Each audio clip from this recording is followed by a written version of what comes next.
ಎಲ್ರಿಗೂ ನಮಸ್ಕಾರ. ಕಳೆದ ದಿವಸ ಆತ್ಮೀಯ ವಿದ್ವಾಂಸರಾದ BN ವೆಂಕಟೇಶಾಚಾರ್ಯ ಜೊತೆ ಈ ಸಂಕಲ್ಪದ ಬಗ್ಗೆ ಮಾತಾಡ್ತಿದ್ದಾಗ ಒಂದು ವಿಷಯ ಅವರು ನನ್ನ ಗಮನಕ್ಕೆ ತಂದ್ರು. ಶಾಲಿವಾಹನ ಶಕೆ ಅಂತ ನಾವೆಲ್ಲರೂ ಕೂಡ ಈಗ ಸಂಕಲ್ಪದಲ್ಲಿ ಹೇಳ್ತೇವೆ.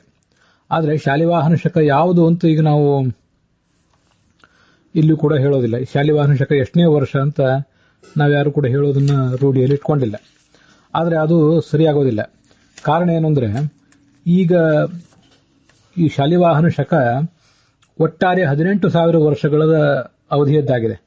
ಅದರಲ್ಲಿ ಈಗ ಕಳೆದು ಹೋಗಿದ್ದು 1941ನೇ ಶಕ ಈಗ ನಡೆದಿದೆ.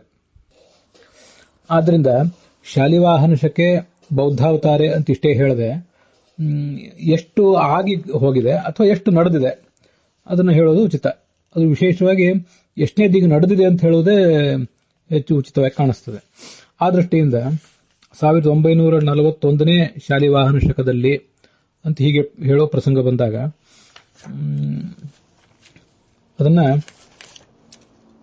ಏಕಚತ್ವಾರಿಂಶತ್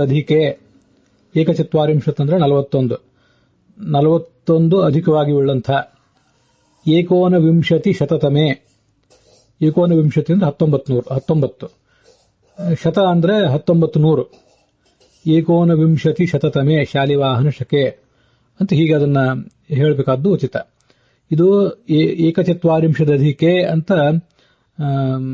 ಪ್ರತ್ಯೇಕವಾಗಿ ಇಟ್ಕೊಂಡು ಏಕೋನವಿಂಶತಿ ತಮೇ ಶಾಲಿವಾಹನ ಶಕೆ ಅಂತ ಹೇಳಿದ್ದು. ಅಥವಾ ಇದನ್ನೇ ಪೂರ್ಣ ಸಮಾಸ ಮಾಡಿ ಸಂಧಿಯೂ ಮಾಡಿ ಹೇಳೋ ಪ್ರಸಂಗ ಇದ್ರೆ ಕರ್ಮಧಾರಯ ಸಮಾಸ ಮತ್ತೆ ವೃದ್ಧಿ ಸಂಧಿ ಮಾಡಿ ಹಾಗೆ ಕೂಡ ಹೇಳಬಹುದು. ಏಕಚತ್ವಾರಿಂಶದಧಿಕೈಕೋನ ವಿಂಶತಿ ಶತತಮೆ ಅಂತ ಹೀಗೆ ಕೂಡ ಅದನ್ನ ಹೇಳಬಹುದು. ಯಾರಿಗೆ ಅದು ಯಾವ್ದು ಹೇಳಲಿಕ್ಕೆ ಸರಳ ಆಗ್ತದೆ ಅದನ್ನ ಹೇಳಬಹುದು. ಏಕಚತ್ವಾರಿಂಶದಧಿಕೆ ಏಕೋನವಿಂಶತಿ ಶತತಮೆ ಅಂತ ನಾನು ಕೂಡ ಅದನ್ನ ಸಮಾಸ ಮಾಡದೆ ಸಂಧಿಯೂ ಮಾಡದೆ ವ್ಯಸ್ತವಾಗಿ ಹೇಳ್ತಿದ್ದೇನೆ. ಇಷ್ಟಂತೂ ಸರಿ. ಏಕಚತ್ವಾರಿಂಶದಧಿಕ ಏಕೋನವಿಂಶತಿ ಶತತಮೆ ಅಂತ ಹೇಳಬಾರ್ದು, ಅಧಿಕ ಅಂತ ಮಾಡಬಾರ್ದು. ಅಧಿಕೆ ಅಂತ ಸಪ್ತಮಿ ವಿಭಕ್ತಿ ಮಾಡಬೇಕು. ಸಪ್ತಮಿ ವಿಭಕ್ತಿ ಮಾಡಿ ಅದನ್ನು ವ್ಯಸ್ತ ಪದವಾಗಿಯೂ ಹೇಳಬಹುದು. ಅಥವಾ ಕರ್ಮಧಾರಯ ಸಮಾಸ ಮಾಡಿದ್ರೆ ಸಂಧಿಯೂ ಕೂಡ ಕಂಪಲ್ಸರಿ ಆಗುವುದರಿಂದ ಏಕಚತ್ವಾರಿಂಶದಧಿಕೈಕೋನ ವಿಂಶತಿ ಶತತಮೆ ಶಾಲಿವಾಹನ ಶಕೆ ಅಂತ ಅದನ್ನ ಹೇಳಬಹುದು. ನಾನು ಇಷ್ಟು ದಿವಸ ನನಗದು ಗಮನಕ್ಕೆ ಬಂದಿರಲಿಲ್ಲ. ಆಚಾರ್ಯರು ಅದನ್ನ ನನ್ನ ಗಮನಕ್ಕೆ ತಂದಾಗ ನಾನು ಕೂಡ ಇವತ್ತಿನಿಂದ ಅದನ್ನ ರೂಢಿಗೆ ತಂದುಕೊಂಡಿದ್ದೇನೆ.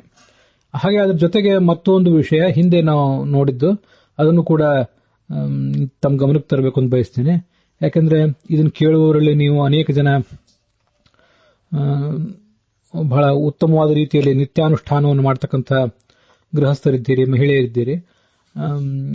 ಜಂಬೂದ್ವೀಪೆ ಭರತ ವರ್ಷೆ ಭರತಖಂಡೆ ಅಂತ ಹೀಗೆ ಹೇಳಬೇಕು ಅಂತ ಹೇಳಿದ್ದೆ ಹಿಂದೆ. ಅದನ್ನು ಕೂಡ ಆವಾಗ ಯಾರು ಕೇಳದೇ ಇದ್ದವರಿದ್ರೆ ರೂಢಿಸಿಕೊಳ್ಳಿ. ಈ ಭೂಮಿಯಲ್ಲಿ ಒಟ್ಟು 7 ದ್ವೀಪಗಳಿವೆ. ಸಪ್ತದ್ವೀಪ ವಸುಂಧರ. ಅದರಲ್ಲಿ ಜಂಬೂದ್ವೀಪದಲ್ಲಿ ನಾವಿದ್ದೇವೆ. ಆ ಜಂಬೂದ್ವೀಪದಲ್ಲಿ 9 ವರ್ಷಗಳಿವೆ. ಅದರಲ್ಲಿ ಭರತ ವರ್ಷದಲ್ಲಿ ನಾವಿದ್ದೇವೆ. ಆ ಭರತ ವರ್ಷದಲ್ಲಿಯೂ ಕೂಡ ಭರತ ಖಂಡದಲ್ಲಿ ನಾವಿದ್ದೇವೆ. ಅಮೆರಿಕ ಖಂಡ, ಯುರೋಪ್ ಖಂಡ, ಆಸ್ಟ್ರೇಲಿಯಾ ಖಂಡ ಇತ್ಯಾದಿಗಳನ್ನು ಬಿಟ್ರೆ ಭರತ ಖಂಡೆ ಅಂತಂದ್ರೆ ಅದು ನಮ್ಮ ಈಗ ಭಾರತೀಯ ಉಪಖಂಡ ಅಥವಾ ಇಂಡಿಯನ್ ಸಬ್ ಕಾಂಟಿನೆಂಟ್ ಅಂತ ಕರೆಸ್ಕೋತದೆ. ಹೀಗೆ ಜಂಬೂದ್ವೀಪ ಬಹಳ ದೊಡ್ಡದು. ಭರತ ವರ್ಷ ಅದರದ್ದು ಒಂದು ಭಾಗ, ಭರತಖಂಡ ಅದರದ್ದು ಒಂದು ಭಾಗ. ಭರತ ವರ್ಷ ಭರತಖಂಡೇ ಜಂಬೂದ್ವೀಪ ಅಂತ ಹೇಳೋದಕ್ಕೆ ಯಾವುದೇ ಅರ್ಥ ಇಲ್ಲ. ಇನ್ನ ಭರತಖಂಡೇ ಭರತ ವರ್ಷ ಜಂಬೂದ್ವೀಪ ಅಂತ ಏನ್ ಬೇಕಾದ್ರೂ ಹೇಳಬಹುದು. ಅದನ್ನು ಹಿಂದೊಂದು ಬಾರಿ ಹೇಳಿದ್ದೆ. ನಾವು ಬೆಂಗಳೂರಿನಲ್ಲಿ, ಕರ್ನಾಟಕದಲ್ಲಿ, ಭಾರತದಲ್ಲಿ ಇದ್ದೇವೆ ಅಂತ ಹೇಳಬೇಕು. ಅಥವಾ ಭಾರತದಲ್ಲಿ, ಕರ್ನಾಟಕದಲ್ಲಿ, ಬೆಂಗಳೂರಿನಲ್ಲಿದ್ದೇವೆ ಅಂತ ಹೇಳಬೇಕು. ಇದು ಒಬ್ರಿಗೆ ನಾನು ಕೊಟ್ಟದ್ದು ಉದಾಹರಣೆ.